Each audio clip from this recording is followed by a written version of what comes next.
Yesu elenga o elenga ele Yesu oh na yango natimi ozana yole devant Bonifa anafanda pembeni ozabona naye byokoko misanga na suka nafungoli motema saleli yo elenga ele Yesu ele Yesu elenga ele Yesu ah pesa na numa mololo pesa na numa mololo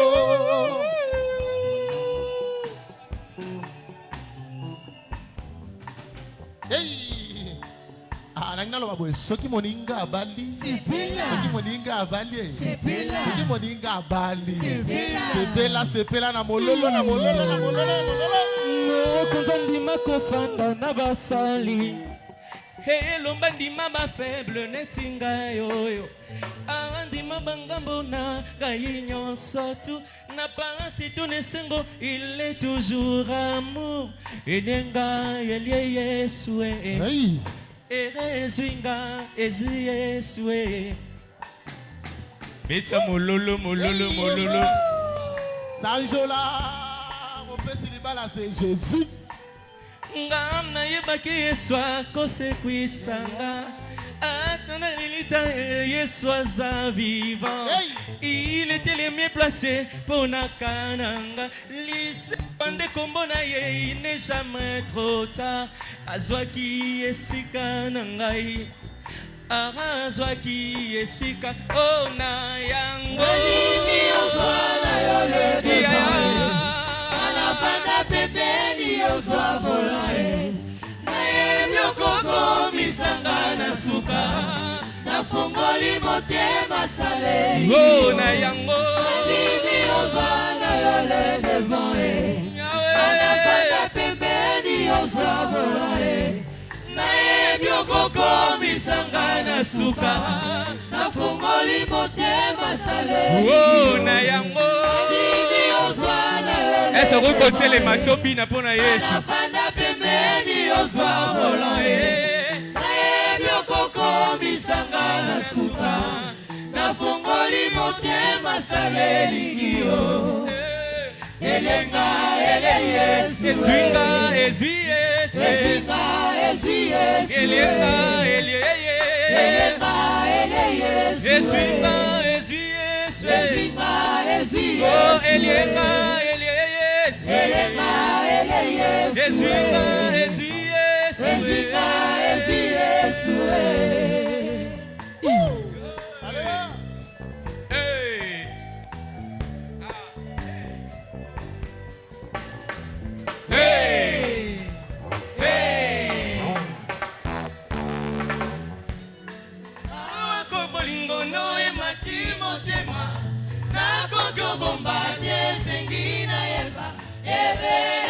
Tumba oyo longisa ngai ezo sala ngai mwana na yo na dondwa awako bolingo no emati motema nakoki obomba te sengi na yemba ebele ya bitumba oyo longisa ngai ezo sala ngai mwana na yo na dondwa hey pesa pas de danse hey ah bina ko tala libale lenge bina pona Jésus beta moi mololo hey awako bolingo no emati motema nakoki obomba te sengi na yemba ebele ya bitumba oyo longisa ngai ezosala ngai mwana na yo na dondwa ebele ya bitumba oyo longisa ngai ezosala ngai mwana na yo na dondwa oyo longisa ngai ezosala ngai mwana na yo na dondwa oyo ebele ya bitumba oyo longisa ngai yawe ezosala ngai mwana na yo na dondwa bina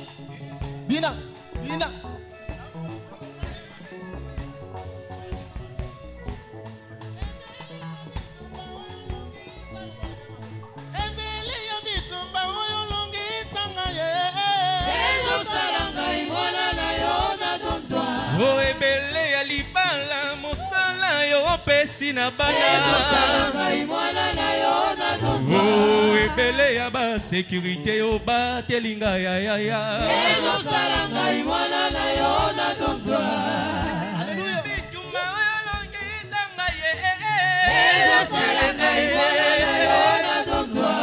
ebele ya libala mosala yo opesi na bana ebele ya ba sécurité o ba telinga ya ya ya ebele ya mololo nazobeta na tongo ya lelo ebele ya mabina nazobina na tongo ya lelo ebele ya ba sécurité o ba telinga ya ya ya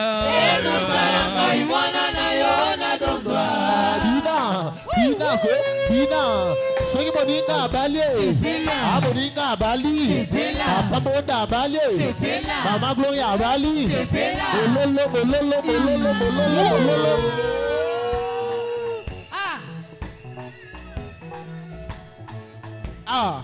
libala good opesi libala de yeso tozoyembela tongo lelo ai kaka ndenge ozobina wana nkolo mpe azofongola baporte kaka ndenge oyo mpe ozobouge wana nkolo mpe azofongola baporte ya libala na yo ozosala bien ndenge ozobouge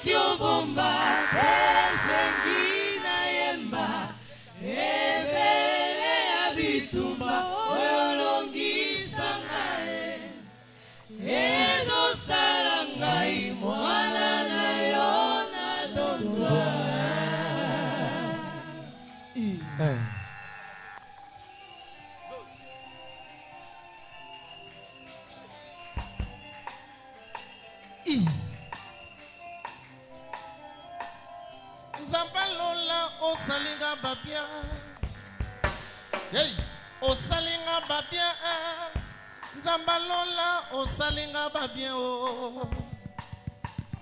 osalimbonde babia Nzambalola osali Gloria babia opesi bango libala Nzambalola mopesi na libala opesi mbonde libala Nzambalola opesi Gloria libala beta mwa mololo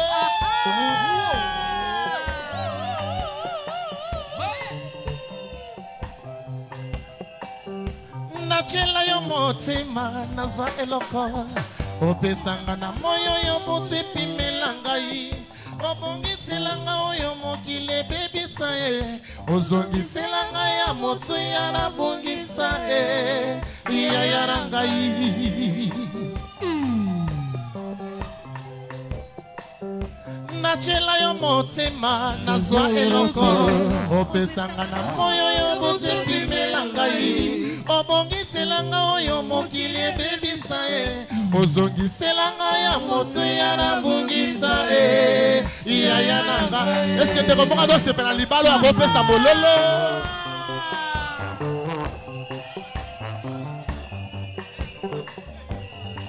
hey haleluya anolanga losambo nasala na bosana losambo akukudi anopesi na misabato oboya na mema likambo elekinga moto nzambe na ngai ebiepekiselo te yaya na ngai iyozapole lakisanga nzela ye lilobo elakisanga ndenga koloba kimio elakisanga kofanda na bato nzambe nanga kokiselanga bandoto ndoto nanga hey moninga abali moninga abali tala mbonda balie tala mama glo ya bali bololo eza wapi bololo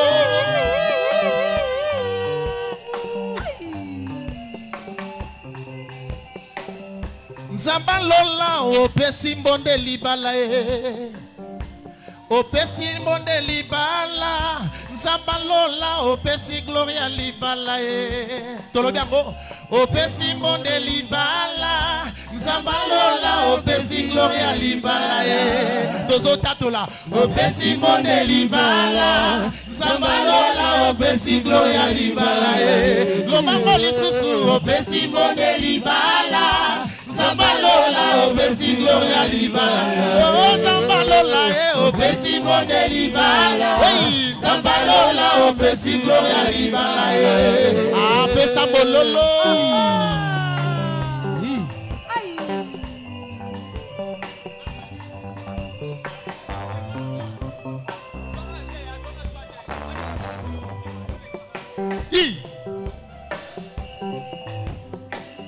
oya nolanga losambo na sala na bosana losambo akukumi no pesi na misa bato oya na memali kambwele kinga moto nzambe na ngai ebie pekiselo teo iya ya ngai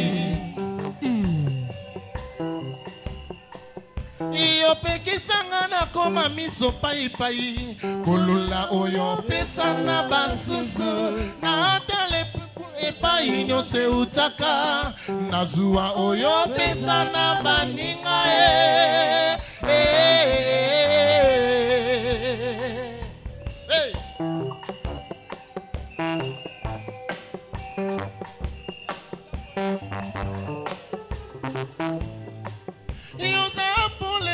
lakisanga nzela ye lilobo yo lakisanga ndenga koloba kinyo lakisanga kofanda na bato nzambe nanga kokiselanga bandoto ndoto nanga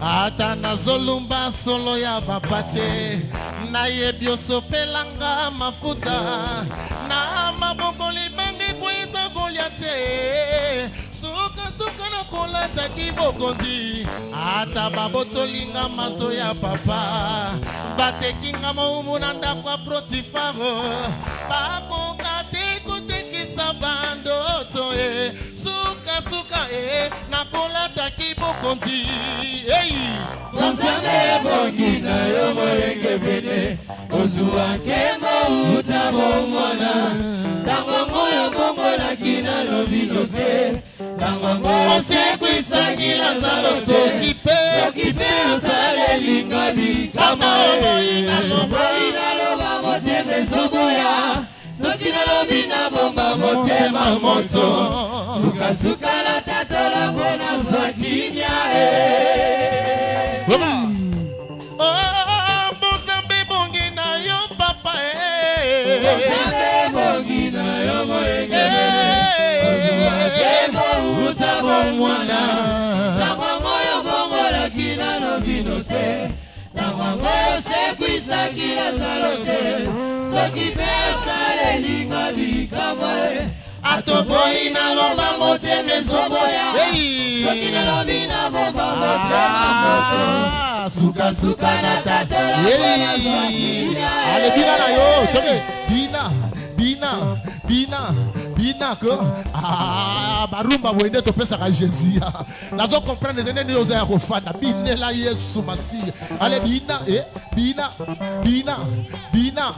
bina pona Jésus bina pona Yesu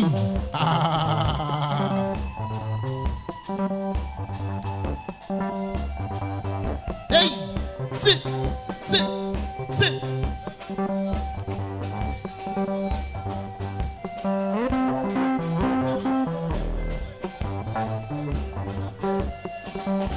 Eddie Jova Shama Jovanisi Nzambe Nangai Nalobi boy je suis la preuve vivante na oyo nzambo salana bomoi nangai oh je suis la preuve vivante na oyo nzambo salana bomoi nanga oh utana bomwana ozangaki te kobatela ngai o utana bomwana nanga ozangaki te kobatela ngai hey.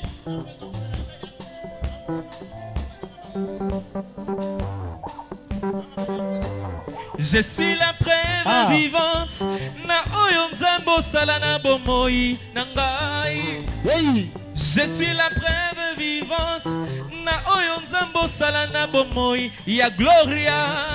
Oh, je suis la preuve vivante na oyo nzambo salana bomoi ya mbonde. Je suis la preuve vivante na oyo nzambo salana bomoi nangai.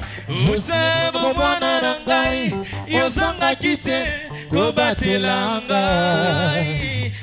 Utana bomwana nangai ozangaki te kobatela ngai. Katina maladi ya wozalaki monganga nangai. Katina seliba ya wozalaki libala nangai. Katina seliba ya wozalaki libala nangai. Yango na beteli yo mololo ya songi songi. Mololo ya songi songi.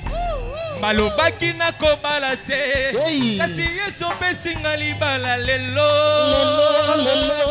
Malobaki ekosimba te kasi yesu yo yokokisi yango. Ah, beta mololo mololo mololo lololo.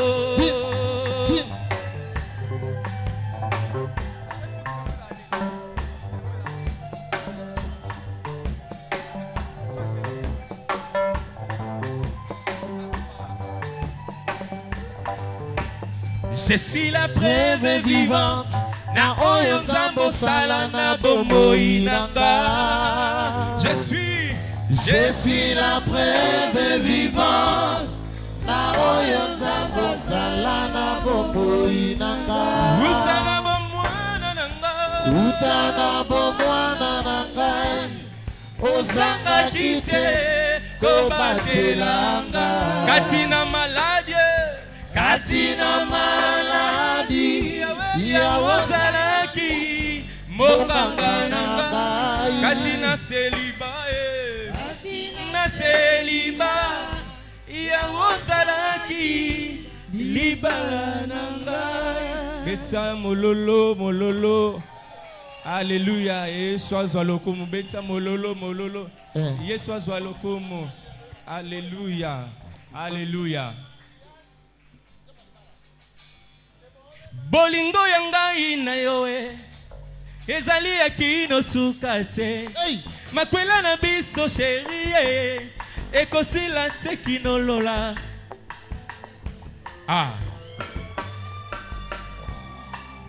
Aki mololo na yo ya bien. Wana pe ba marié ba donga ko sala déjà entré na bango so to ko tela ba pona ko honorer bango. Ils sont déjà là, s'il vous plaît, papa, maman. Na respect de ce tozo pesa yo. So go tele mato yamba babala ni yatongo na lelo mwana na biso. Leki na biso. Ndeko na biso ya na biso. So go tele ma. Alléluia. Bete alano mololo mololo mololo mololo mololo mololo. Mololo. Mololo. Mololo. Mololo.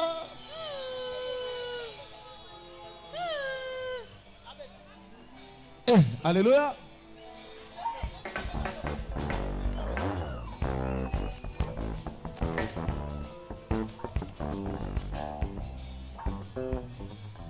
Pour continuer la route, c'est là sur la mololo, mololo, mololo, mololo, mololo, mololo.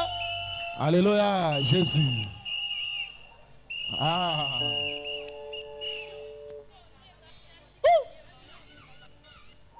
Boyo Gandé, Maman Gloria Yembaka. Si.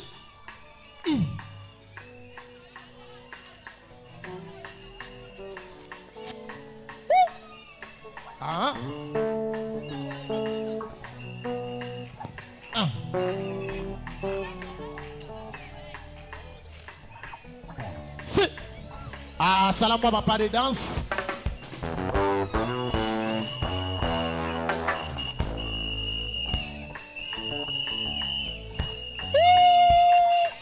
Malola, malola, malola, malola, malola. Oh, yes.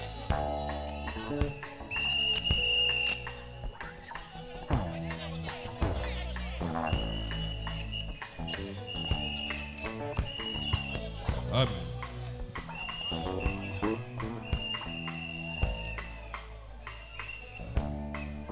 Ah, d'accord, n'a pas de danse, on a tous au côté sabako, tous un baba marié. Yahweh, t'es ma étendue, ma esco. Si quand ndole tangi ya esengo. Kole kamba kanisi ya bato.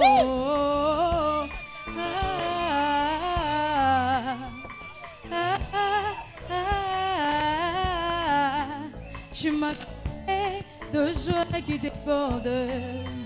Tu as ôté ma honte, tu m'as revêtu de ma plus belle robe.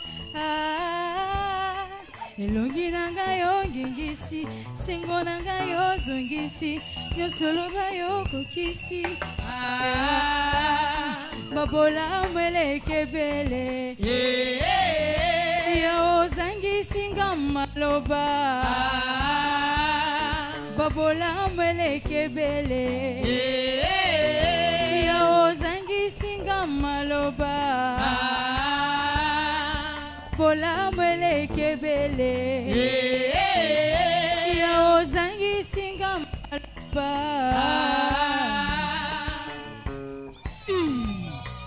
Lolo mololo.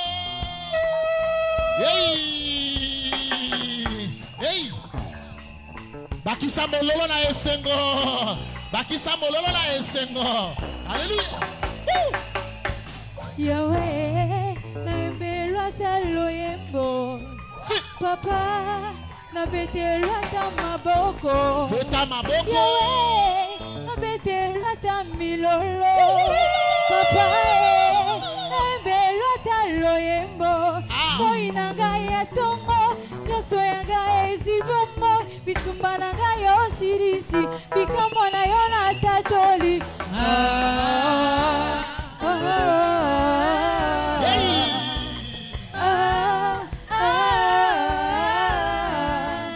Tu m'as comblé de joie qui déborde. Yolongo lisoni, tu m'as revêtu de ma plus belle robe. Elongi nanga yo ngengisi, esengo nanga yo zungisi, nyosolo ba yo kokisi.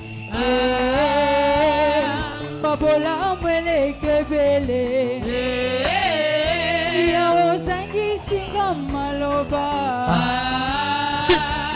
Babola mweleke bele, ya ozangisi ngamaloba. Babola mweleke bele, ya ozangisi ngamaloba. Betsa mololo, mololo, mololo, mololo, mololo, mololo.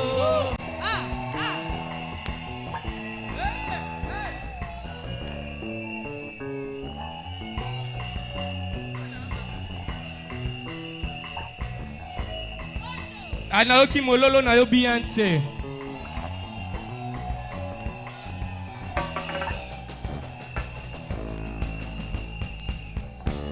Ozana makoki ya kono kisambula po misala na ngai efuluka ye. Ozana makoki ya kokotisa molili po na ngambo na ngai moetelema soki natangisi pinzole ya mawate pinzoli ya bolingo po na moto abalisi ngai.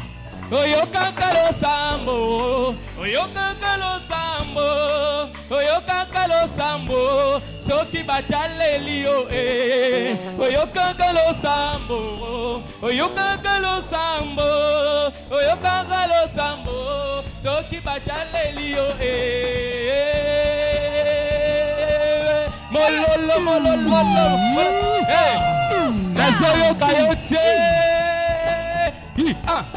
kaka Yesu kaka Yesu zambalola balisinga kaka Yesu zambalola oh kaka Yesu Kaka Yesu zambalola balisinga kaka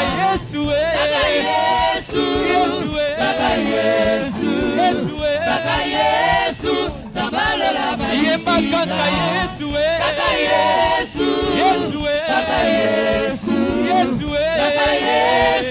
zambalola balisinga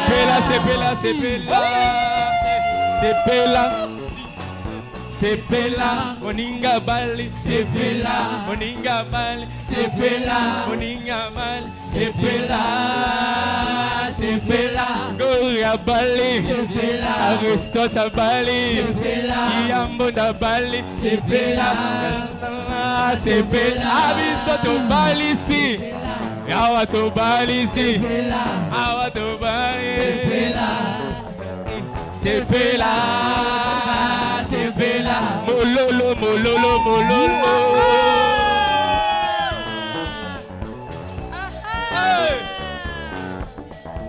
oh nzambalola balisinga zambalola balisinga nzambalola balisinga zambalola balisinga zambalola balisinga zambalola balisinga oh nzambalola botisinga est-ce que va marier bazawa babeta mololo lola tombolinga zambalola tombolinga zambalola yokelinga zambalola balisinga zambalola balisinga nabeta mololo zambalola balisinga maboko zambalola balisinga kaka Yesu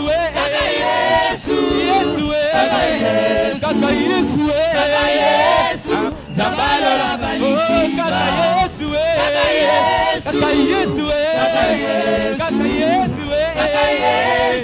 zambalola balisinga sepela moninga bal sepela bisoto bal sepela awato bal sepela ya gloria bali ya Aristotle bali sepela beta mololo sepela bisoto bali sepela aseme bali sepela bisoto bali sepela awato sepela Bina, Zouka pour Jésus. Oh, est-ce que mon lolo y a bien bimi?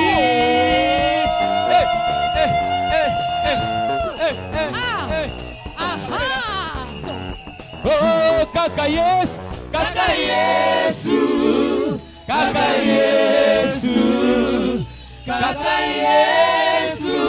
zambalola kaka Yesu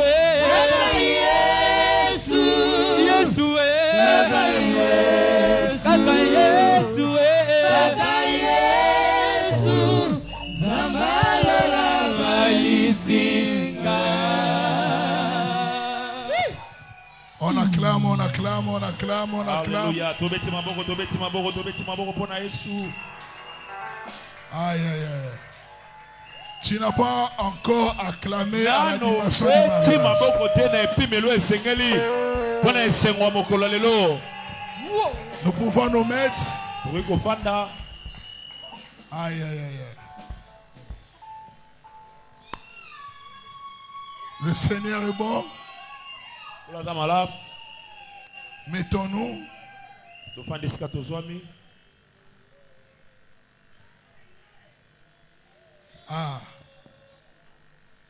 Nous sommes très honorés.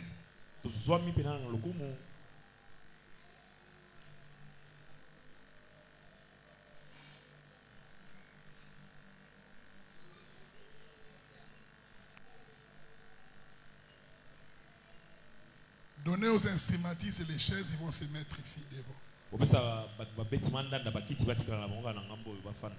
Ça va être mieux. Merci.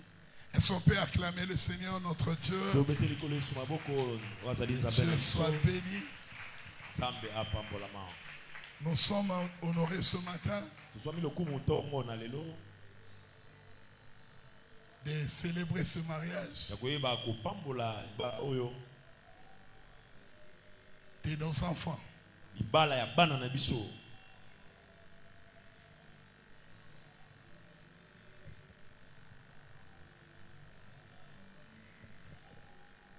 Le docteur Mbonde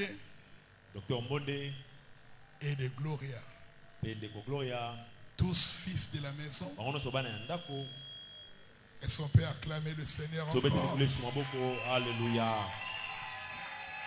Seigneur est bon. J'aimerais dire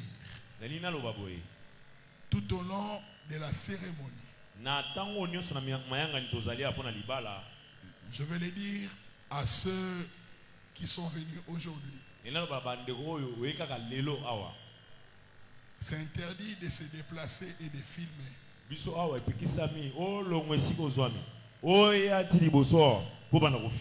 Donc zoom à partir de ton téléphone là où tu es.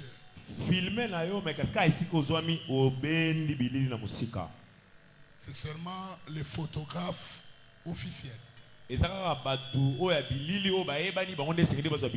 peuvent venir et prendre les photos.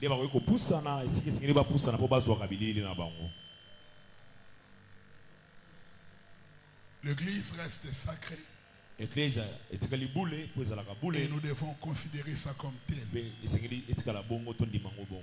Donc tu ne peux pas te déplacer là-bas et venir embrasser les mariés ici. Non, non, ça ne se fait pas comme ça. Là où il y a l'Esprit de Dieu, il y a l'ordre. Nous sommes là pour le mariage. Et pour moi, c'est un grand honneur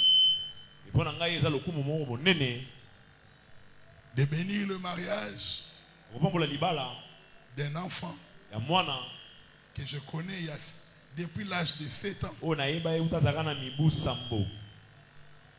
Et aujourd'hui, il se marie. Docteur Mbonde, je le connais depuis l'âge qu'il a l'âge de 7 ans.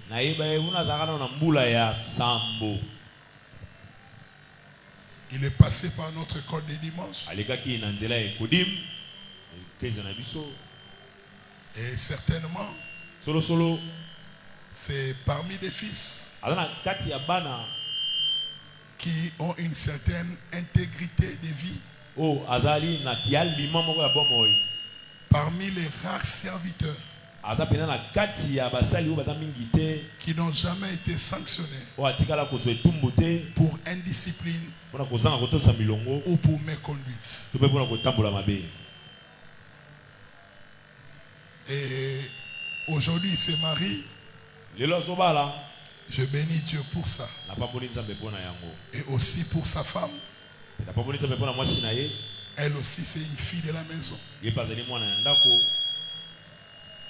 Et c'est bien quand les fils et les filles de la maison se marient.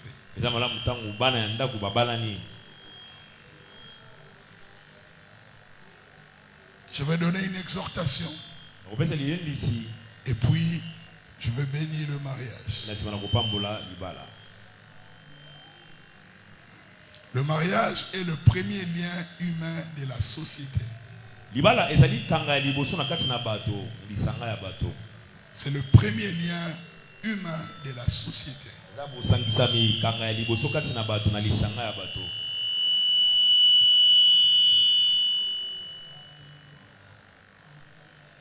Et le premier lien humain de la société.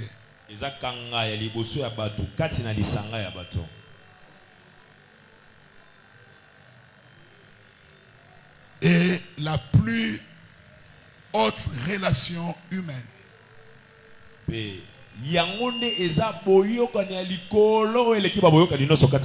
Aucune relation n'a de l'ascendance de la relation homme et la femme. Si un homme ou une femme mariée ont des relations plus importantes que leur corrélation conjugale, c'est qu'il y a un problème. Parce que le mariage, c'est la plus haute relation. C'est la plus haute relation qui existe. Je vous donnerai une définition du mariage. Le mariage, en fait, c'est quoi? C'est un engagement pris entre un homme et une femme, mature et indépendant. C'est un engagement pris entre un homme et une femme, mature et indépendant. Je le redis encore. Le mariage, c'est un engagement pris entre un homme et une femme, mature et indépendant. Le mariage, c'est pour des gens matures et indépendants. C'est pour des gens matures et pour des gens indépendants.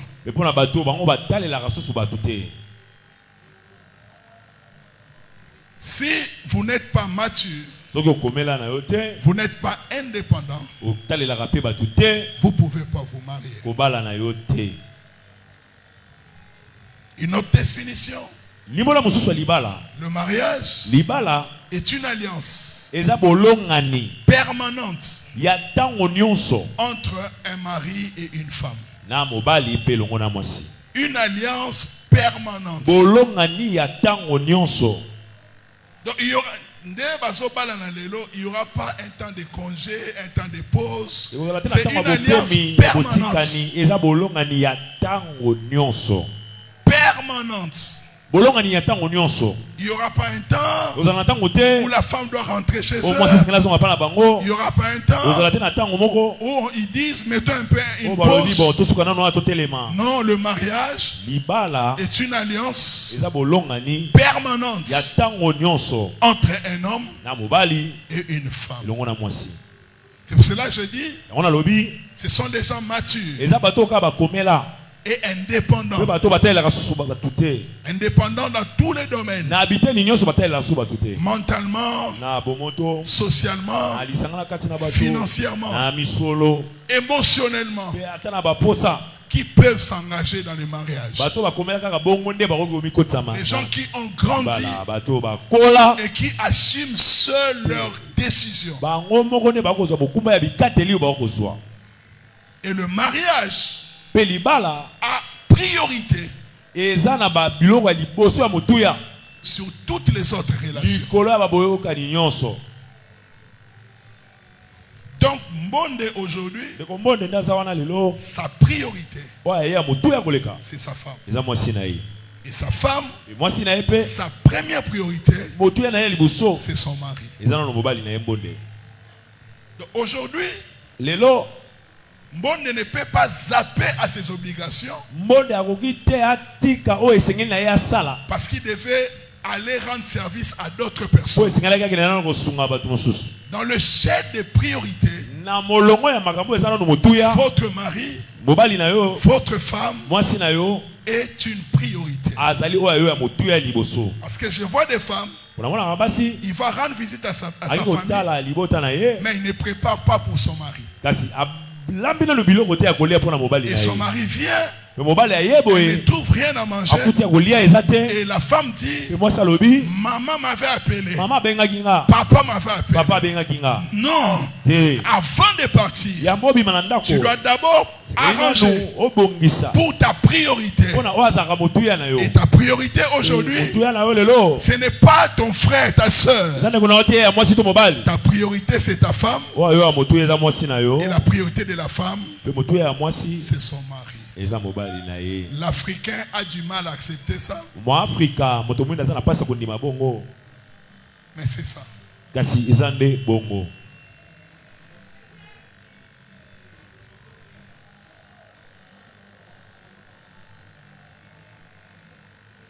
Si il arrivait que Mbonde et quelqu'un de la famille de Gloria a un problème, sa priorité doit être son mari.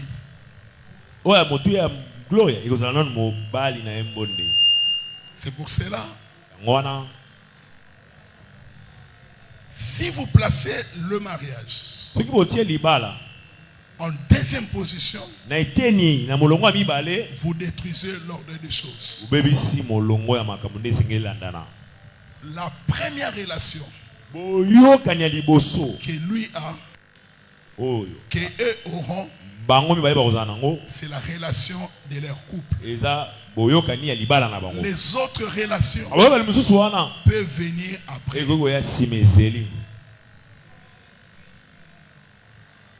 Si vous voulez que votre mariage résiste, si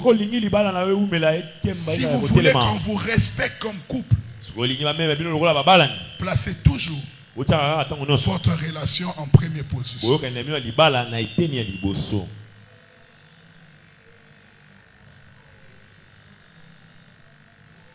Et quand on vient pour la bénédiction, ça veut dire on était chez les parents, on est passé à la commune. Parce que l'église ne bénit pas si les gens ne sont pas passés par la famille et la commune. Parce que l'église ne marie pas. L'église bénit. C'est la famille qui marie. C'est cela, avant que je ne bénisse, je veux parler à la famille pour savoir si les choses qu'on fait maintenant, et ils connaissent cela. Parce que ce n'est pas de la responsabilité de l'église de marier. Non. L'église bénit. Et avant que l'église ne bénisse, l'église sera sûre que la famille aille la part. Et vous êtes passé par l'officier de l'État.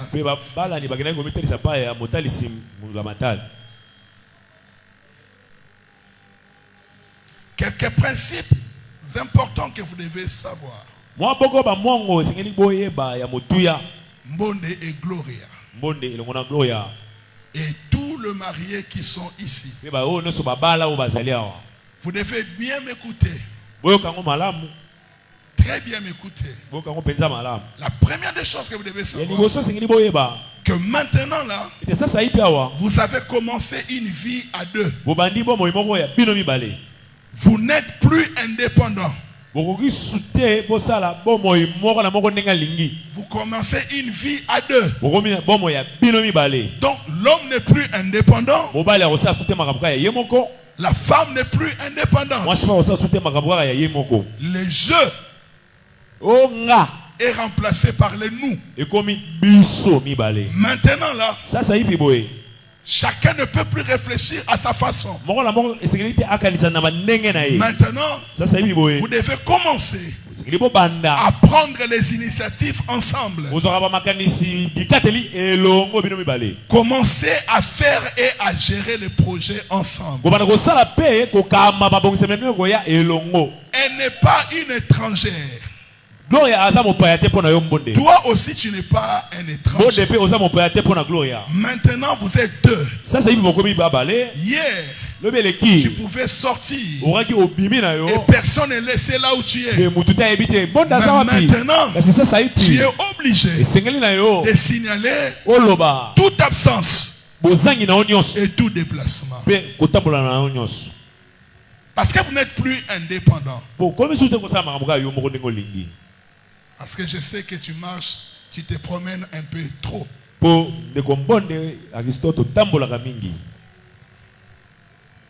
Que l'esprit de Mangela te quitte au nom de Jésus.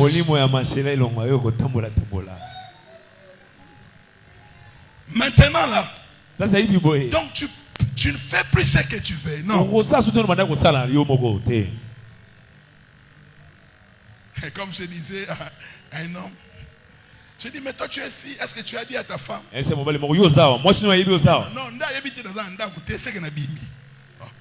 c'est-à-dire, il y a des gens qui ont un esprit vraiment compliqué. Elle doit savoir là où tu es. Elle aussi. Toi aussi, tu dois savoir là où elle se trouve. Maintenant, vous devez commencer à prendre des initiatives ensemble. Que toute forme de méfiance puisse disparaître. Maintenant là, vous devez vous mettre ensemble, converger vos pensées pour bâtir votre foyer.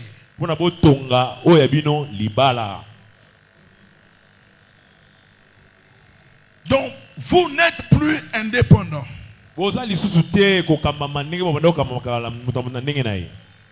Prenez les initiatives ensemble.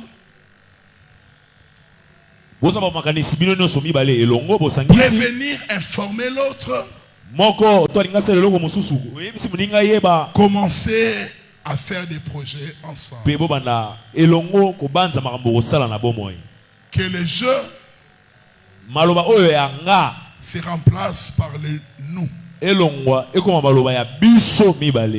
deuxième conseil que je vous donne, devant un problème ou une situation délicate, ne disputez plus pour avoir raison, mais plutôt pour retrouver l'harmonie du couple. Le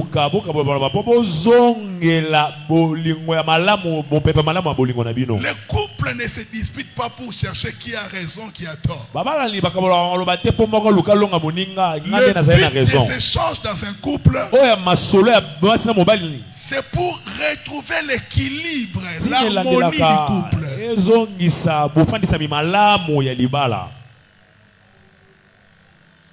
Dis-moi qu'on va attendre. Non, c'est pas ça l'objectif. L'objectif quand on se parle dans un couple, c'est de recréer, de faire renaître cette harmonie. C'est pas pour chercher à avoir raison. Parce que ton raison là peut déséquilibrer l'harmonie du couple. C'est cela un couple, un homme comme moi, ou avec ma femme, si on se comprend pas par rapport à quelque chose, on en parle. L'objectif n'est pas de chercher qui a raison. Non. L'objectif c'est de retrouver l'harmonie et la paix dans la maison. C'est pas que après la discussion, on va prendre ta main. Tu as gagné. Applaudissez les vainqueurs. C'est lui qui avait raison. Non. L'objectif, c'est de retrouver la paix et l'harmonie dans le couple. Et la troisième des choses que je vais vous dire, Gloria et Mbonde, et ceux qui m'écoutent ce matin,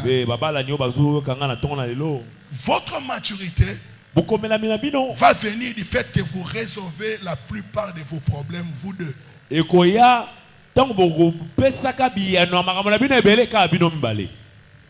La maturité de votre couple vient dans votre capacité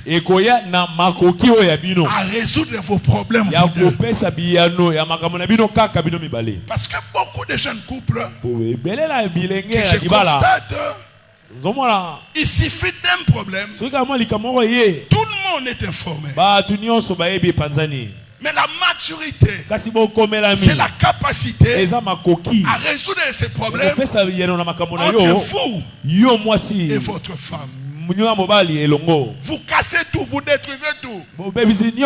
Mais après, vous arrangez les choses sans que l'oncle n'arrive.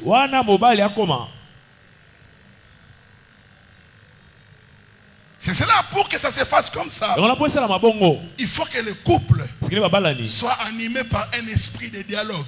Un couple qui ne dialogue pas, ils ne vont jamais résoudre des problèmes.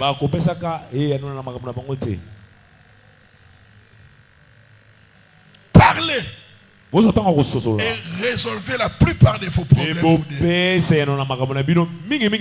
Ne vous exposez pas à chaque problème. Chaque couple a ses réalités. Mais au cas où ça vous dépasse, allez vers vos parents ou vers les gens qui peuvent trouver la solution, mais jamais vers la famille.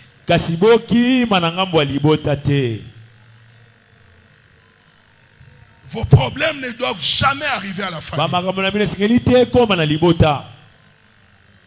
Jamais. Bonde, tu peux me dire jamais. Jamais. Même si Gloria t'a tapé. Ata Gloria tungisio. Jamais. Et comment la libota te? Maman Gloria so beta. Ça c'est quoi? Bonde. Jamais. Jamais à la famille. Et tika la koyoka na tena libota. Parce qu'avec les couples, lorsque vous avez un problème, vous,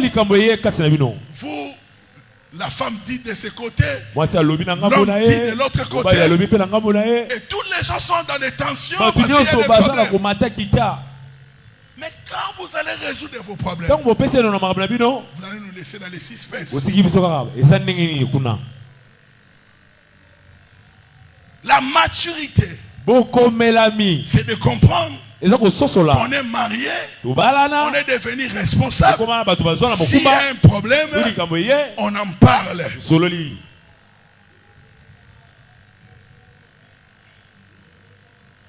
Et si on n'arrive pas à trouver des solutions, on va vers les parents. Sinon, on va vers les pasteurs. Mais jamais vers la famille.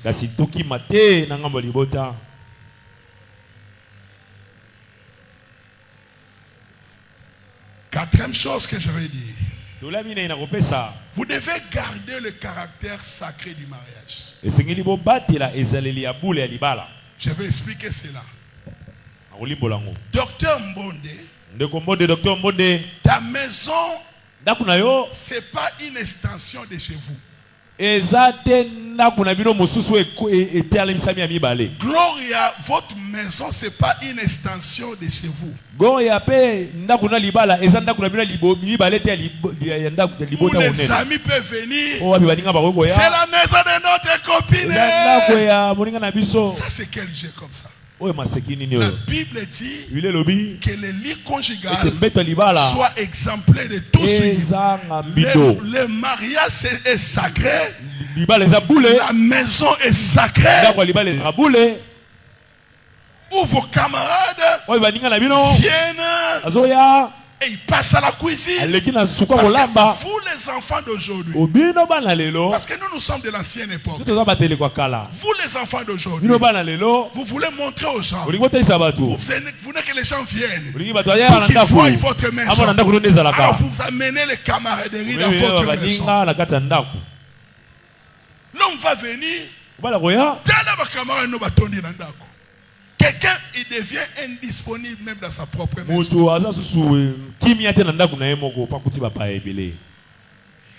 Quelqu'un qu'on avait béni m'a appelé un jour. Il m'a dit, pasteur, non, kokate, non, tu as un so papa qui est moussala, mais la bilibalande, yangwana. Pour ça qui ceux qui papa qui est moussala, pas bengi, bah tu vas en vendre ça inano, bah solo là. Pour qu'on vende d'ailleurs mon côté. On a mouli moi célibat.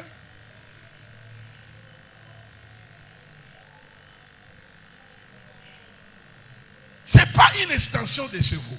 Ça dit c'est pas un lieu où quelqu'un il n'a rien à faire. Il vient chez toi. Oh. Moi pour que tu viennes chez moi, c'est soit je t'invite, soit tu as une chose importante à faire. Ou à venir me dire. Tu ne peux pas venir comme ça chez les gens. Je n'avais rien à faire. Mais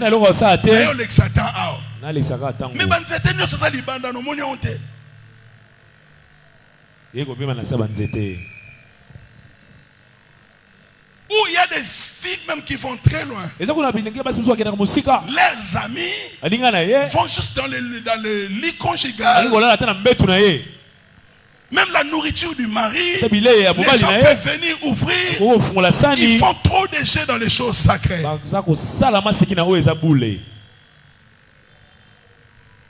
Et puis moi je dis toujours, comment eux, ils sont jeunes. À peine ils se marient, directement, toi tu n'as nulle part à habiter, et tu viens habiter chez eux. Pourquoi? Pourquoi?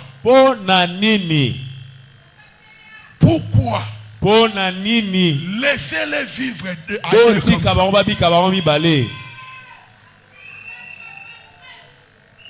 Non, je vais prêcher.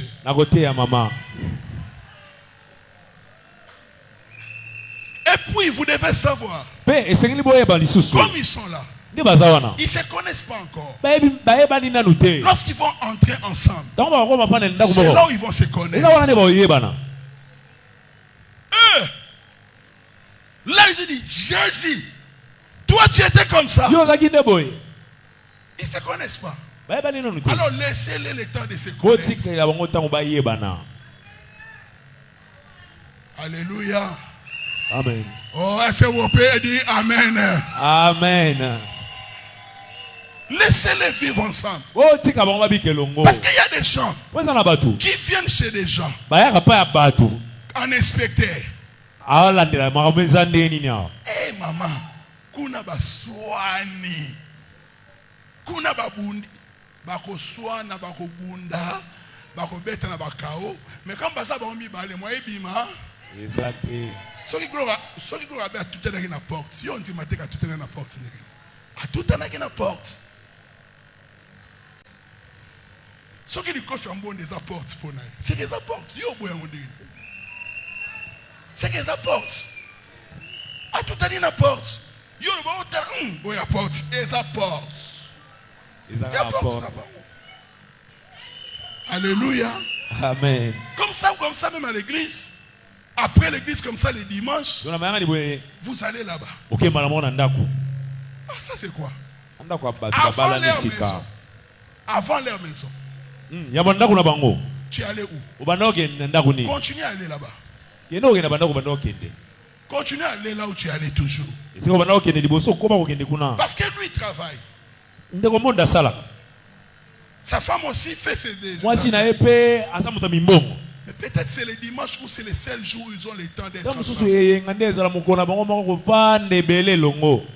Yo talabang. Eh, papa, batu ba na famille hein. Obige mutu mo yo talanga na ndaku cousin mo boy. Eva azui kusa kiti. Atie na tapis alali. Atie ce que le konobo changer TV. Abi taban ndokyo. Comment quelqu'un comme ça? Laissez-les le temps de se connaître. Parce que leur maison, ce n'est pas l'extension de l'église, de la famille de Gloria, ou de la famille de Mbonde. Vous êtes camarades? Oui. Mais elle est devenue la femme de quelqu'un. Vous devez l'honorer comme tel. Alléluia. Amen. Vous voyez, un jour, je me suis rencontré avec un petit qu'on a étudié avec au campus. On parlait avec lui, on riait. On s'est fait 12 ans après. Il ne sait pas que les choses ont changé. Je suis marié, je suis devenu pasteur. Mais lui, il est venu. Maintenant, moi, je le regarde, c'est ma copine. Je lui ai dit, le temps a changé. Parce que même si tu étais ami de Fachi, dès qu'il est président là, tu ne vas pas dire béton. Tu le respectes comme ça. Et je dis aussi à tout le monde, elle est une femme mariée. Vous devez l'honorer comme tel. Et Mbonde, c'est un homme marié. Vous devez l'honorer comme tel. Ce n'est pas un lieu de repos chez vous. Il y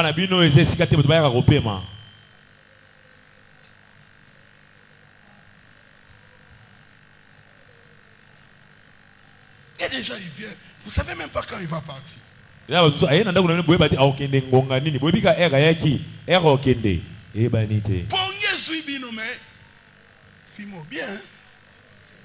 y a des gens qui sont.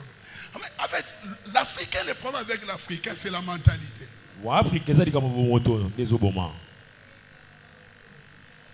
Moïse, mon petit frère, est marié. Et quand je vais chez lui, je ne fais pas 10 minutes. Sauf s'il m'invite pour un problème sérieux. Pour rien comme ça, je pars chez lui. Non. Notre maman dit, si quand moi ça mouninga à la l'aise nanda kunaye. Si quand moi na batabali à la l'aise nanda kunaye. Ya maman loba, ye akovana nanda kwa mwana te. Po alingi mutatungisa mwana ya baninga te. Si kaya à la l'aise nanda kunaye. So linga silika mbali na silika les mbali non. Te. Alléluia. Amen. Laissez-les. Et la cinquième chose que je dis, que personne ne se fasse gérer ou contrôler par sa famille. Parce qu'il y a des gens qui sont mariés, mais qui sont sous influence toujours de leur famille.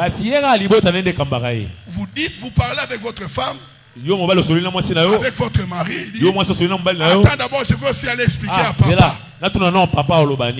J'ai parlé à papa.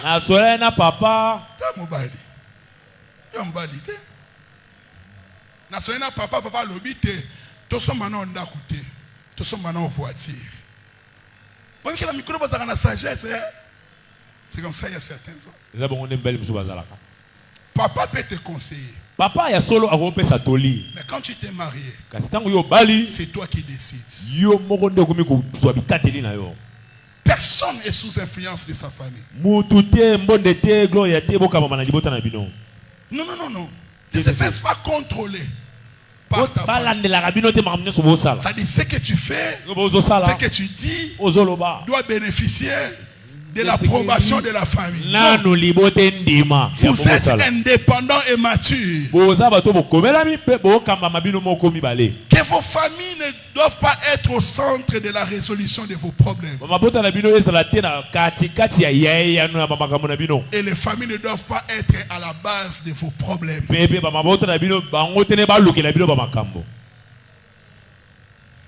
Et que la famille vous impose personne à habiter avec lui.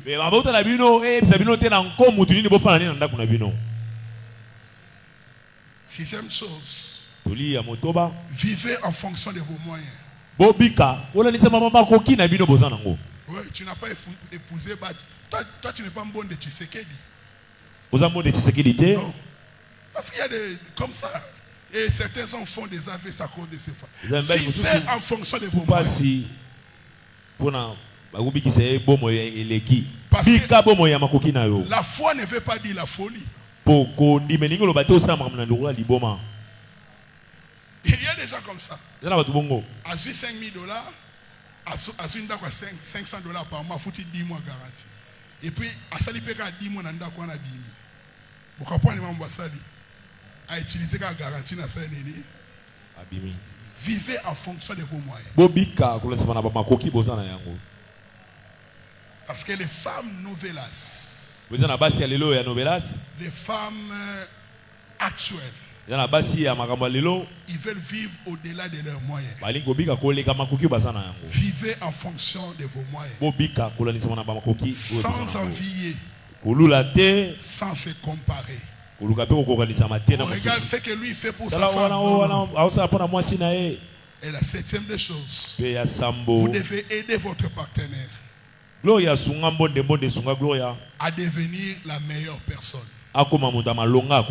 C'est-à-dire le mariage ne peut pas être le dernier stade de la vie de quelqu'un.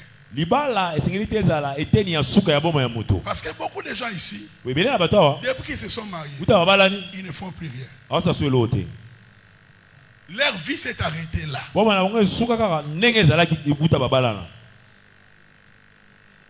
Le mariage ne peut pas être la finalité. C'est parmi les objectifs de la vie. Mais ça ne peut pas être la finalité. Vous pouvez réaliser vos rêves tout en étant homme marié et femme mariée. Beaucoup de gens, ils avaient des rêves. Surtout des filles. Ils avaient des rêves. Quand ils s'est mariés, c'est fini. Diplôme mouné na zoa achango na ndako. Abomba diplôme na ye na valise. Que vous devez réaliser vos rêves.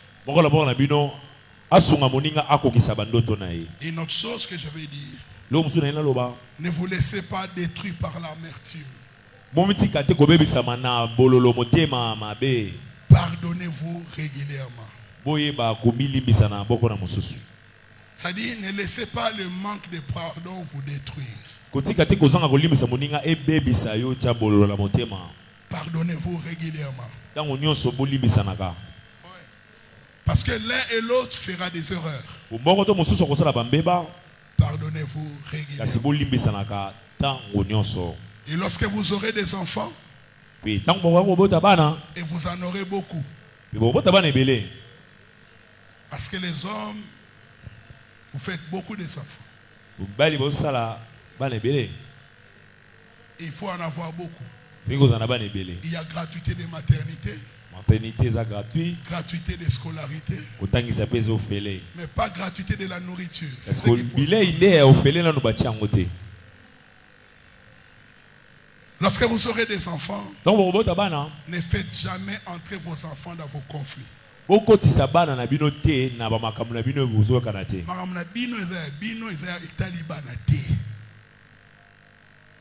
Comment maman peut ça rapport à papa? Vous êtes en train de maudire les enfants. Tu maudis les enfants.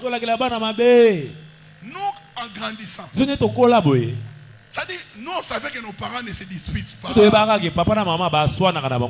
c'est en grandissant qu'on a compris qu'ils avaient une manière de gérer leurs problèmes. Papa, j'ai pesé bon côté. Papa, je le baise à bongo. Nakangi papa na bino na mwasi. Yaka. Yoni mwa liboso yaka fanda. Papa bino, amoboul. Qu'est-ce que tu es en train de faire? Détruis les enfants. Tu détruis les enfants. Maman, papa, bongote. Tu détruis les enfants. Et il y a même des parents. Il y a sali les copains bana boba basalaka sia et pas papa. Yaka. Yo sengaka papa téléphone tchobe tabaje. Moi so au senge au fungolo au ma place comme WhatsApp ça boula blego au côté. Au moins du comment ça comme capture d'écran. C'est ce que la maman met dans la tête des enfants.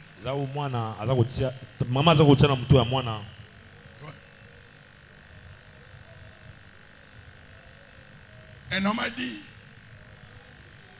un papa nous a dit, moi et ma femme, parce qu'ils se sont séparés avec sa femme. Ce que je n'aime pas chez ma femme,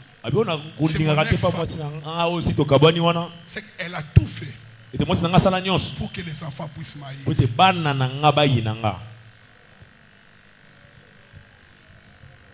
Une autre chose, prier ensemble. Prier ensemble. Dans la mesure du possible. Et chacun de vous puisse faire ce que le Seigneur a recommandé. Le pasteur Patou vous a parlé dans la formation. À la femme, la Bible dit, soyez soumise. Accepte l'autorité de l'homme. La Bible dit, la femme doit respecter son mari.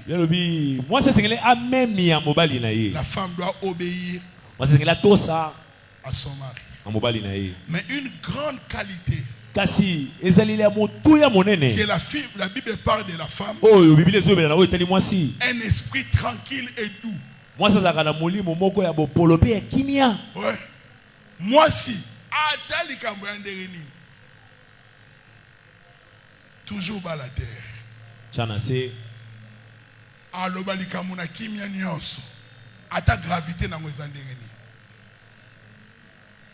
Un esprit tranquille. Et l'homme, on dit d'aimer, d'honorer. Et la Bible dit que l'homme est le chef. Le chef veut dire c'est lui le visionnaire. Ouais, c'est lui qui a la direction. La direction.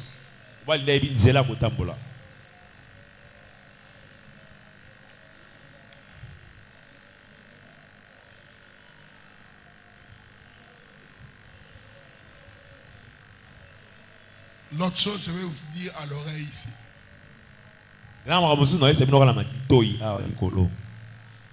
Secret de famille. On va passer à la bénédiction.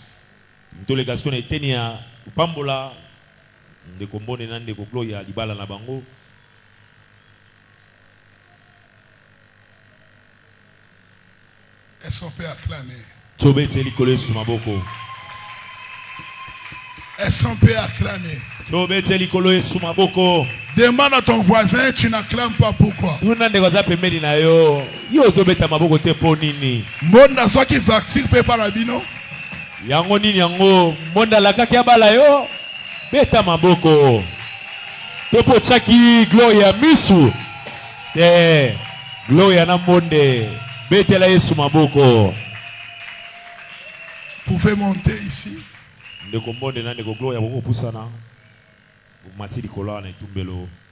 Collez-moi dans les services que je suis en train de faire, ça va être beau. Prenez la musique. Soyez là, soyez là. Ah, mon Dieu, combien sont les ah, sont ma kuna. Ubani ma bébé oh, yaka boy bendai. Olandinga mobimba bwendeni. Calme. Kotala bango te talaga ndeye. Talaga ye.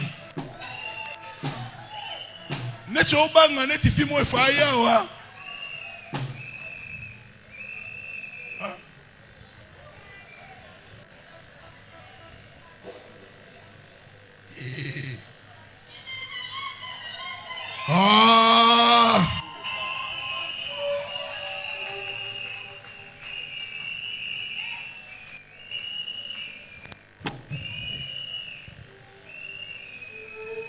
Venez ici.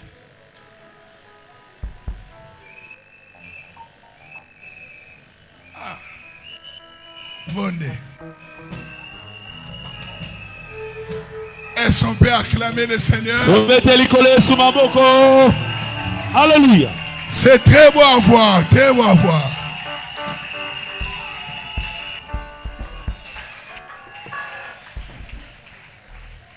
Ouais. Ambonde yara. Man ambonde. Uwe mama ambonde.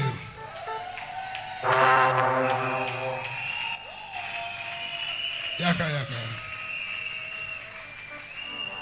Mata. Yaze lombe. Ça va? Vous voyez que le monde est munene.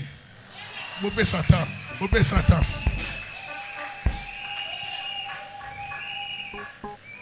On est seul.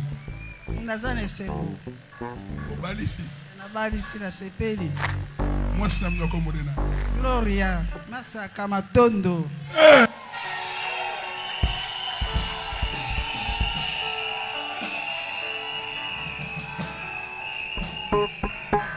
Olingie mingi. Nalingie. Babota combien? Babota bana combien? 5. Ah, mukie bon. Bon, yo pesi 5 après la pesi 5.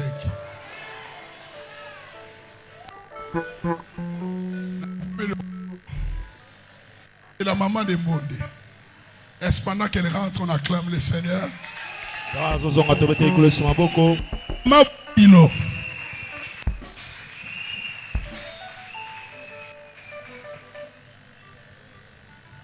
Les responsables de Gloria, leur papa ici ou quelqu'un. Papa Gloria, ça dit topé mokambi. Yaka. Wazotali salibota, Gloria. Comme un bon noko. C'est papa Leki ou oncle. Oncle. Ah, viens.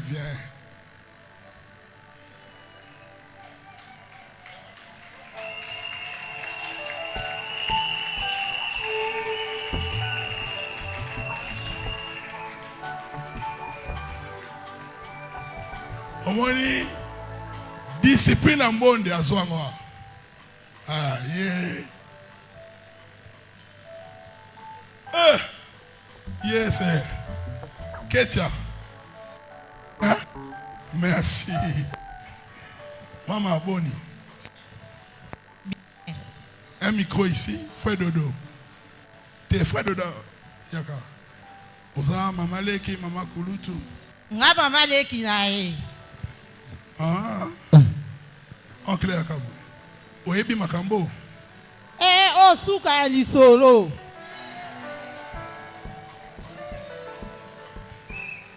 Apesi nyos. Mobala atikala tane loko te. Suka na lisolo. Abini singa mabina ya sika. Nazobina kaka pana ya Gloria. Ya Gloria bini singa. Bokila bini singa. Nazana sengo makasi. Bisa to abata bandundu babo tata 10. Ndenge mabota biso 10. Na tombeli epe 10 enfants.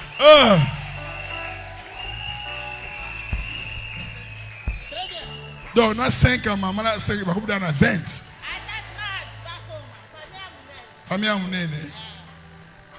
Non, quoi? Ça va? Vous êtes heureux? Très heureux. Ça, c'est votre fruit, hein? Oui. J'en suis très fier. Très fier.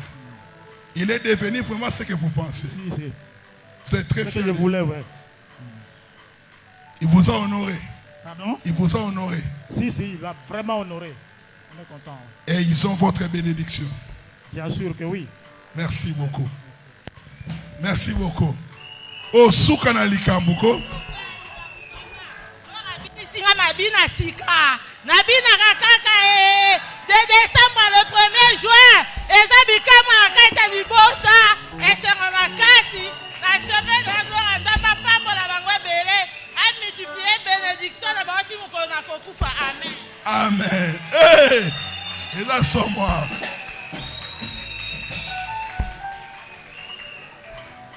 Merci.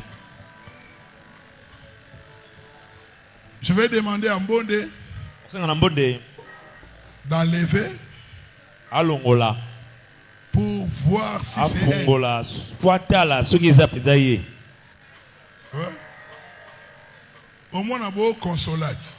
Non, c'est Mbonde, t'as Longola malembe.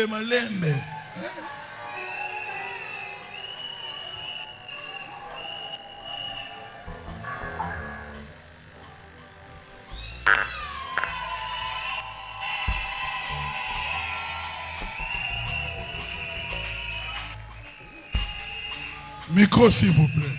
Micro. Mbonde.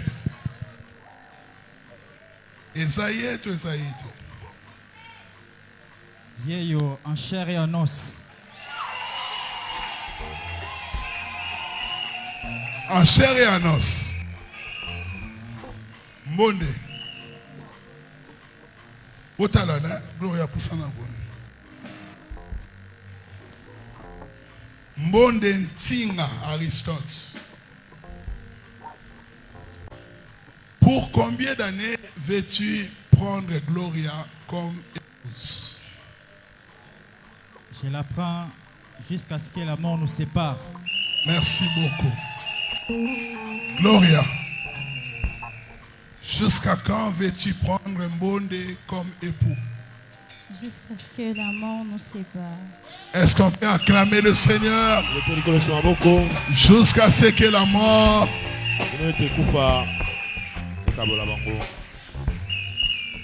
Tito, le micro ici, il faut.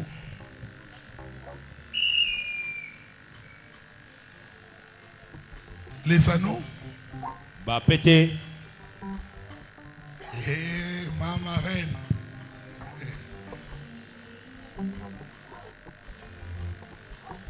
Merci. Ah, c'est beau. Le pasteur. Ah, t'es pas tête, mon petit colo. Non, il y a un Peter. Pasteur, moi, il venait ici.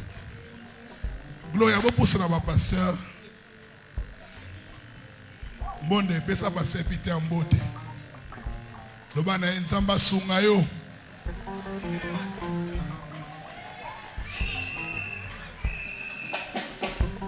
Soki kaka ya bali liboso na on suspendre yo. Wa mo sala on encore. Gédéon. On a vie now.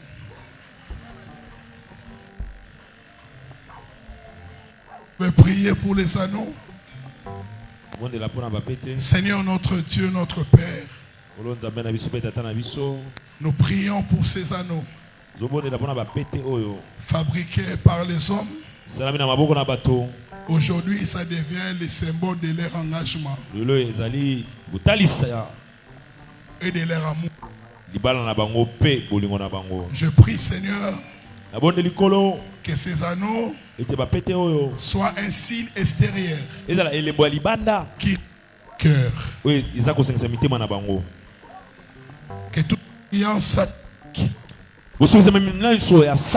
soit brisée au nom de Jésus. Amen. Amen.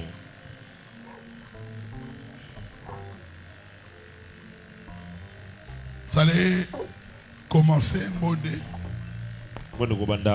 Et on sera silencieux et en train d'écouter les célèbres docteurs Mbonde en train de perfiser quelques paroles d'amour.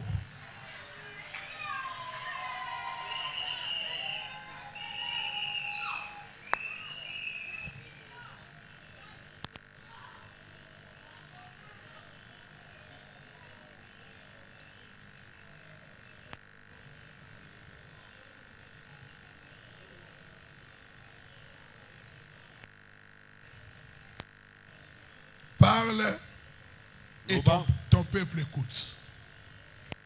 Gloria, ma femme, ma chair, mon os, les paracétamol de toutes mes fièvres, la couverture de la marmite de ma vie.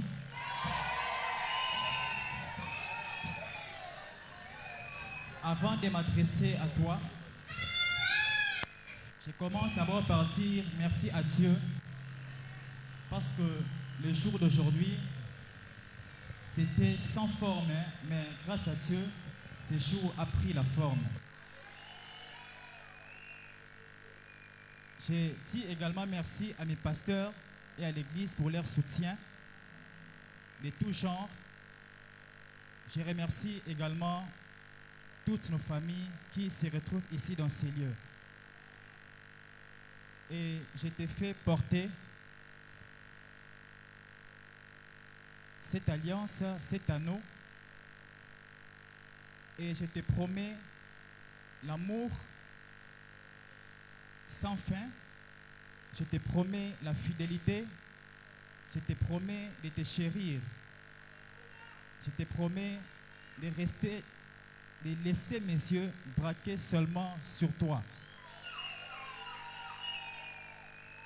Et c'est là jusqu'à ce que la mort nous sépare.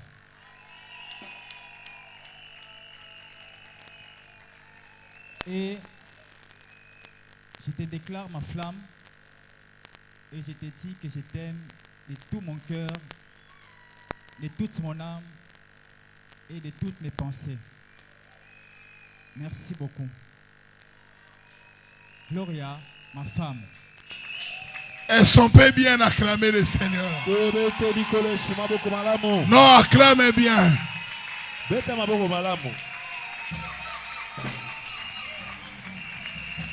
Isaac, oyoki ba parole. Salara ba entraînement. Le paracétamol. Des fièvres. Bon,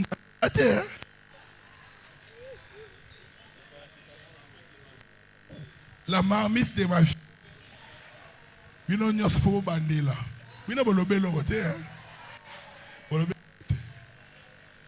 On va donner à Gloria. C'est la Gloria. Kolelate, hein? Maloba. Naibi kezamba liboso bala me kolelate.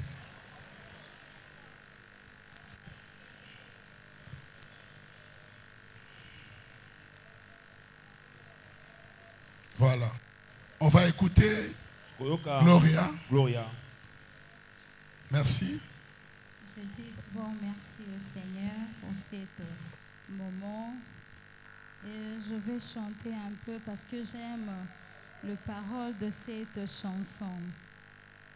Moningami malamu balinga kapona bozite balinga kapona bizaleli yango na bengi yo moninga na lisolo ya bolingo maloba ezalaka na nguya oyo etondi motema e suka sembe bo ebimisa Maïoli chérie, je te fais porter cet anneau au symbole de notre amour. Depuis que tu es auprès de moi, rien ne pareil. Depuis que tu es venu dans ma vie, ta présence a illuminé le ténèbre qui régnait dans ma vie. Je te fais porter cet anneau pour le symbole qui est lié à mon cœur.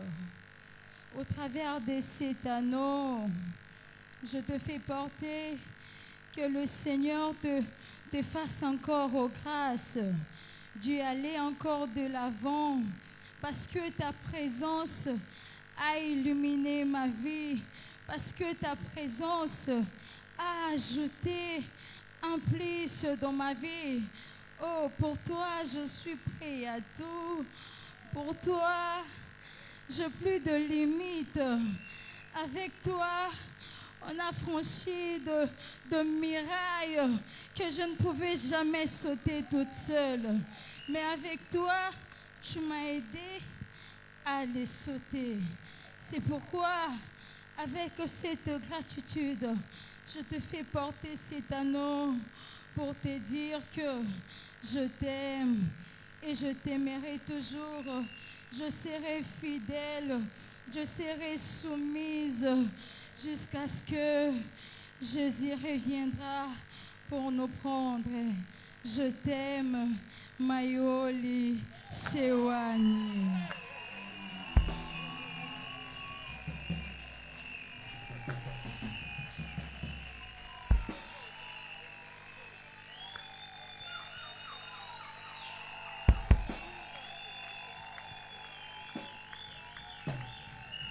Ozobeta maboko.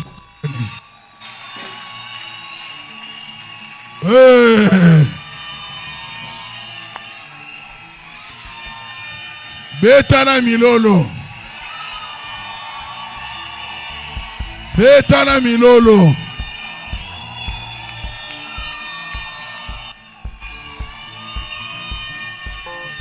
Nazoze la milolo ya ba mama.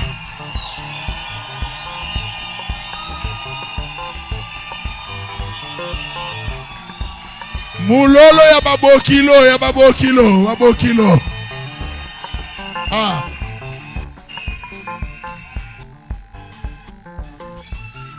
Et... Alléluia. Vous sentez en cela des paroles qui viennent du cœur. C'est beau l'amour. Surtout si on t'aime. Yedidia, c'est pas le moment. Etidi. Est-ce beau comme ça? Pas beau comme ça? Ah. Monde. All access.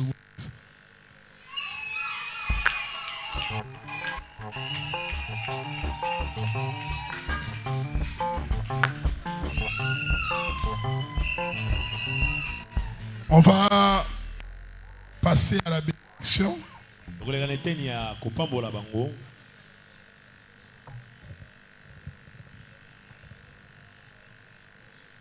Reculer un peu, on va mettre.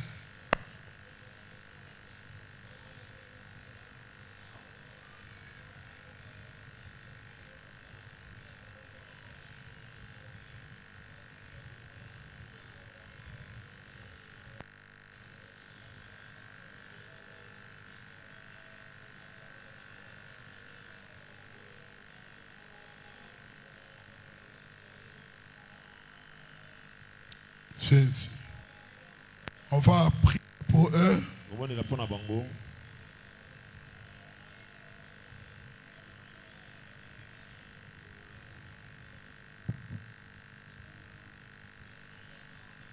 va prier.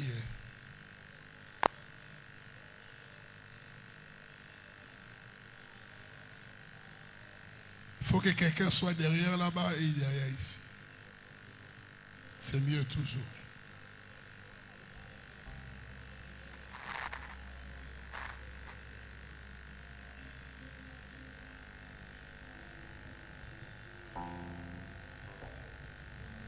Zambeba tila kanga pe nepe ne Yesu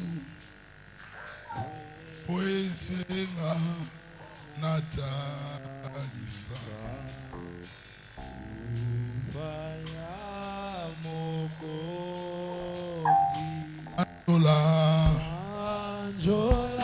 Sanjola ona ekulusu Bonande una e akufeli Batoma benyoso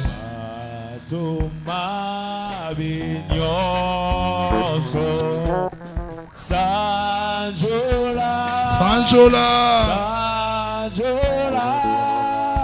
Bona ekulusu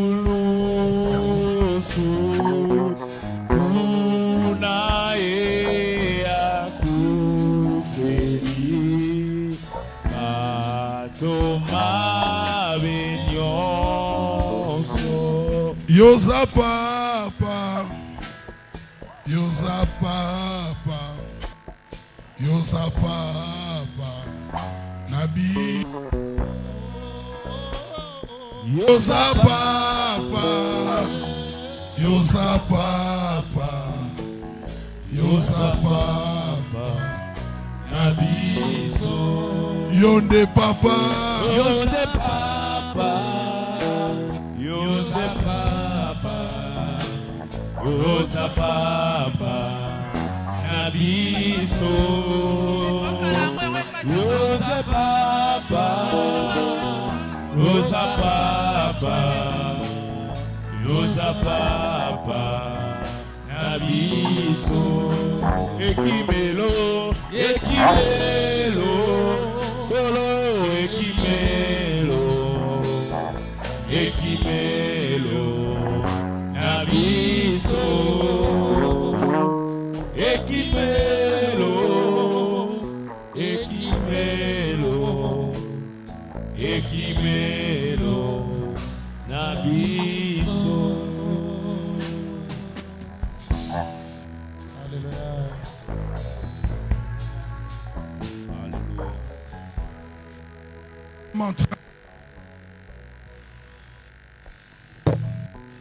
Nous sommes en train de te prier. Notre Dieu, notre Père. Toi qui as rendu ce jour possible. Pour la bénédiction de notre fils, le docteur Mbonde, et de notre fille Gloria. Nous avons vu le début de cette histoire. Et nous avons vu tous les chemins par lesquels ils sont passés. Et à l'aboutissement de toutes choses, nous disons que tu es fidèle. Tu es fidèle à ta parole. Tu es fidèle à tes promesses. Tu es fidèle à ton alliance. De tout mon cœur, je prie pour vous. Vous, mes enfants. L'œuvre de mon ministère.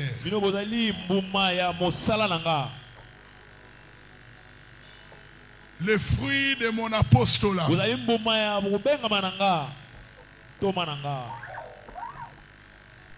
Comme Paul l'a dit,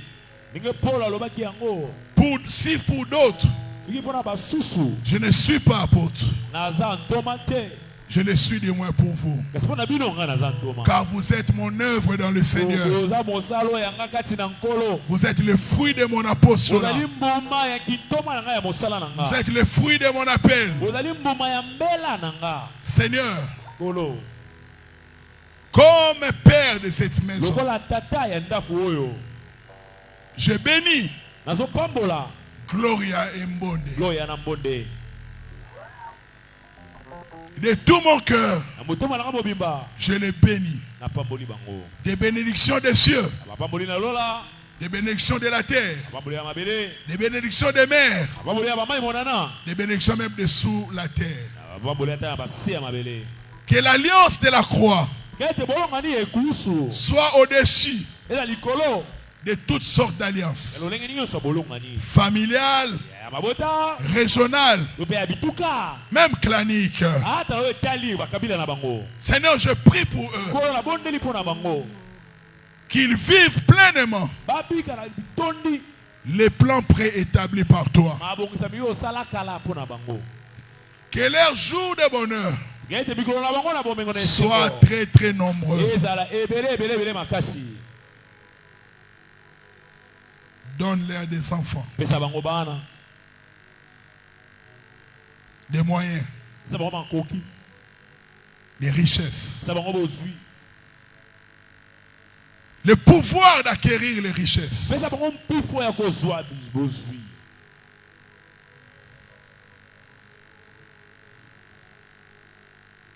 Je prie, Seigneur, que tu les aides à devenir ce que la parole a dit.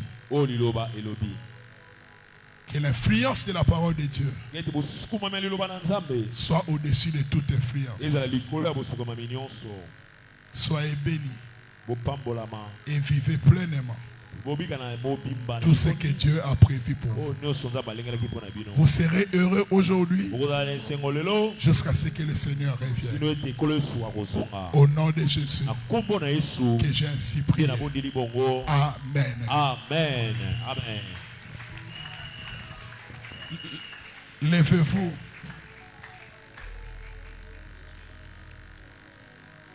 Ce matin, je suis honoré après cette bénédiction de vous présenter officiellement le couple Mbonde. Désormais, ils ne sont plus deux. Ils sont une seule chair. Je suis allé acclamer. Je suis allé acclamer.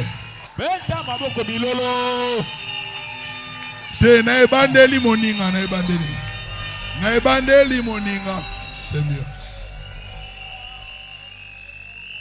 Je disais, je vous présente le couple Monde.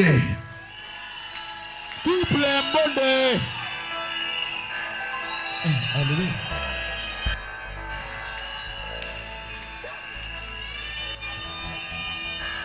Naebandeli moninga Nzambe asala kilola Ayeko sala mokili Asali mbisi na mai Ayeko sala nzete Bina Monde bina na mwasi na yo. C'était en ce moment Libala ebandaki Na edeni. Ah maman, c'était en ce moment Libala ebandaki Na edeni. Esala no mwa mololo. Hey!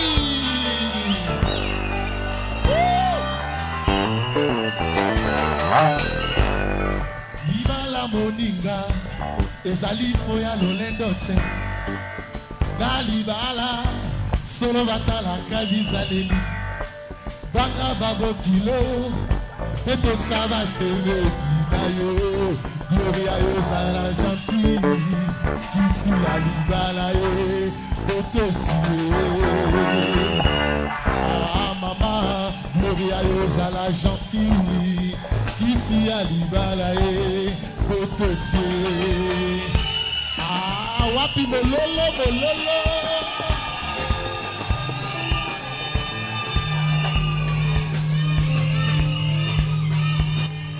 Binana yo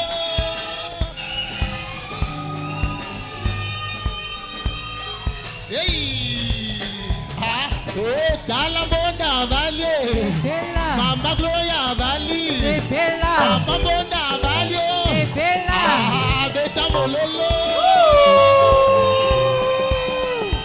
Moi tout yoko bala Toko misomeli wana bombo Akuri la yo banzela nyos Zame abenga yo Yoko banda ko yamba kamol Lokola bayamba kabikanda Na bote letre Oko koma yungana Oko banda koko ndana basusi Jayo Masi mususu yoko bala Toko misombeli wana bombo Akuri la yo banzela nyos Zame abenga yo Yoko banda ko yamba kamol Lokola bayamba kabikanda Na bote letre Oko koma yungana Yoko banda koko ndana basusi Jayo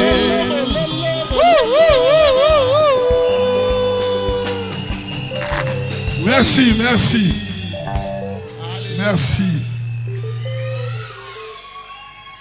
Je sais ce que vous attendez. Oui. Mais chaque chose en son temps.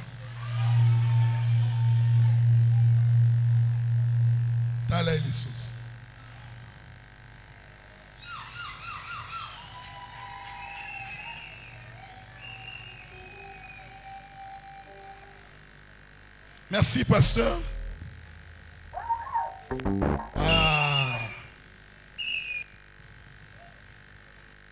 Sourire, mon Dieu. Joël.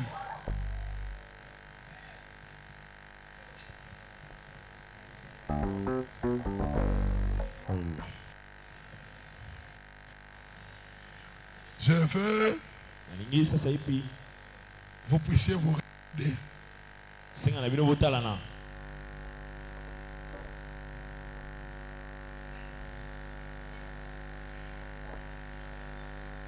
Talambonde.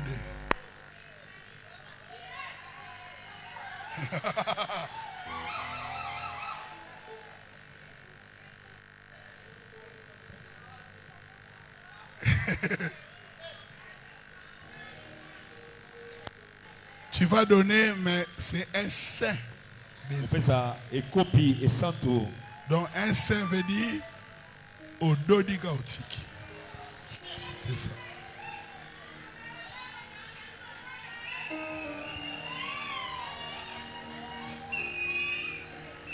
Là-haut. On a fiti. Et puis, ma fille timide, ma botte à bas, c'est ban et belé.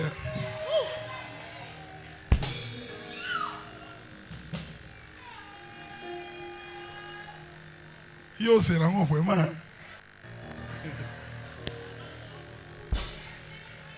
Bonne.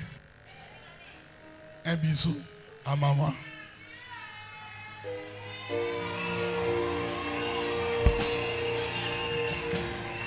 Paulin, Ozui, Babandela.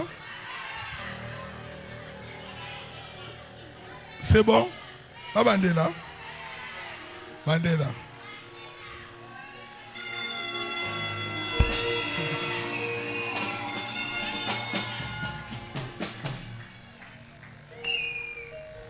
Que Dieu s'en va aller rapidement, on doit terminer.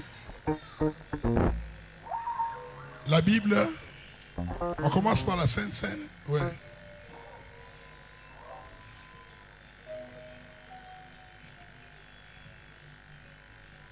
Que ce repas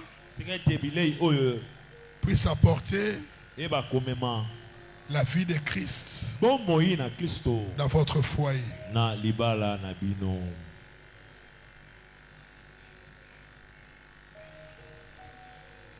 Frère Dodo, un cantique en attendant.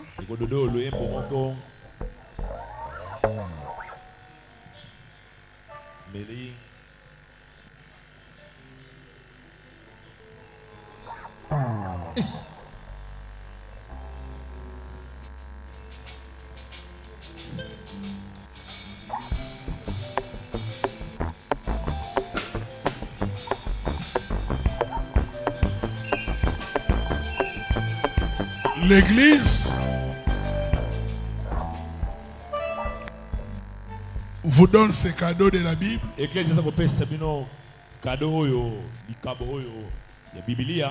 Que cette parole soit le fondement de votre foyer. Josué chapitre 1 verset 8. Que ce livre de la loi ne s'éloigne pas. Dirigez votre couple par rapport à cette parole. C'est le cadeau que l'église vous offre. Prenez vous deux. Merci.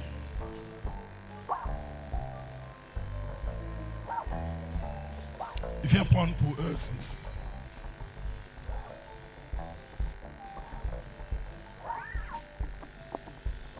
Et nous vous donnons ces certificats, signe de la bénédiction, signe de la bénédiction qui atteste que vous avez été bénis en séjour à l'église. Prenez-vous deux.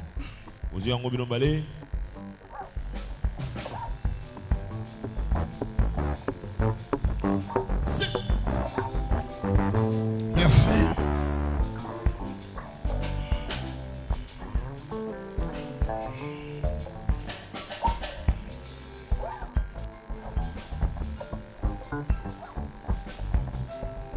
Et on va passer. Livre d'or.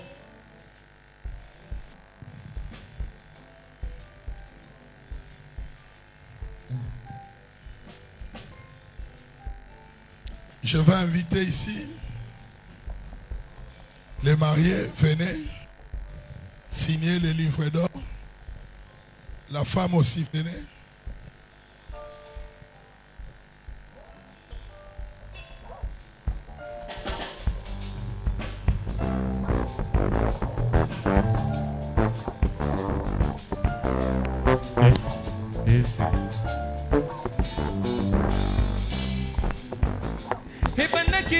Madame, ezalaki tango na damu tamba monaki oyo esengo asalaki mopanzi na ye kombo Eva mama. Merci. J'invite les parrains. Le parrain.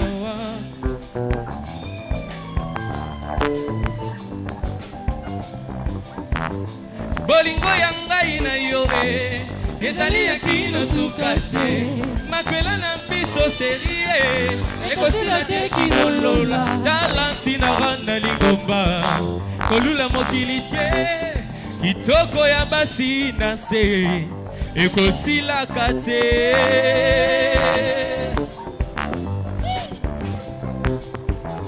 Haleluya kembo likolo awana sensembo libala eponi ekolo te die mokongo te moluba te o biso banana ye. Merci beaucoup.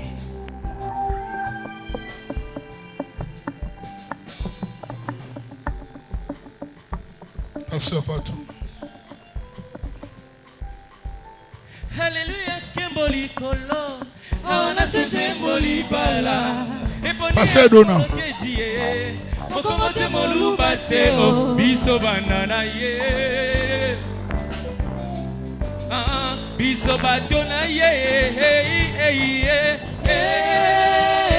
yelelo ekomi ya kopambolama baninga zamba pesi ngai libala yelelo ekomi ya kopambolama baninga zamba pesi ngai libala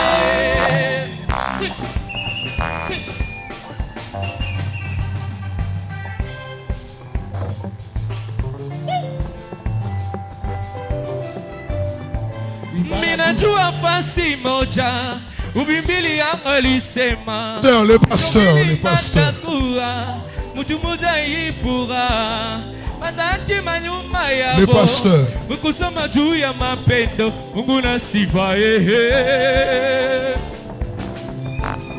Mungu na sifa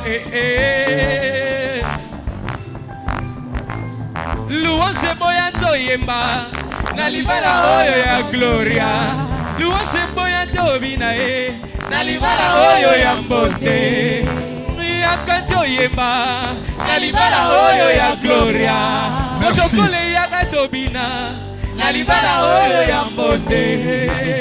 Prisca les chaises ici. Yele yokanga pesa mwasi na yo limemia Aristote yokanga Aristote pesa mwasi na yo limemia Gloria yokanga pesa mobali na yo lokumwe yalelo ekomi ya kopambolama abanika sama pesi ngai libala yalelo ekomi ya kopambolama abanika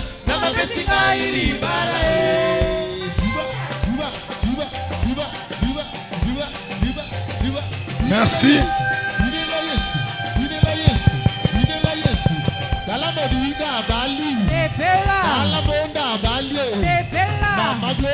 Merci.